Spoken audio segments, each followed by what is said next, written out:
တော်လာတယ်ကျမဒါနဲ့တွတ်ဆော့မယ်ရန်ကုန်ကဖြစ်ပါတယ်အမ်ဘောင်းစင်လို့ဆရာရှိပါတယ်ကျမကလွန်ခဲ့တဲ့တလားလာမန္တလေးကပြန်ရတာလို့ unbox မလုပ်ရသေးဘူး scarf လေးကိုပဲ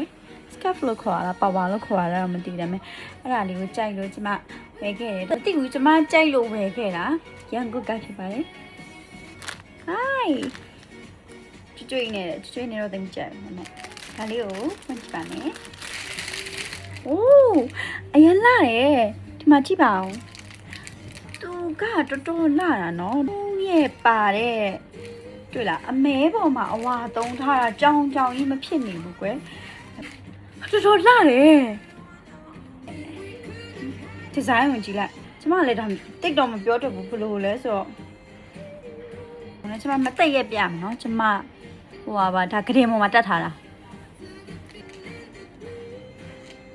ကျမဒါကင်မရာတွေကနေကြည့်အပြင်မှာတော်တော်လာတယ်ကျမပြီးမှပဲမြင့်မှန်တက်ပြီးတော့ပဲကြည့်လိုက်တော့မယ် oh shit oh my god အရင်လိုက်တယ်ရော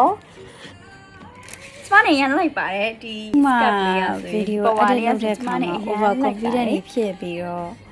ကိုယ်ထိမနိုင်ဖြစ်နေတာ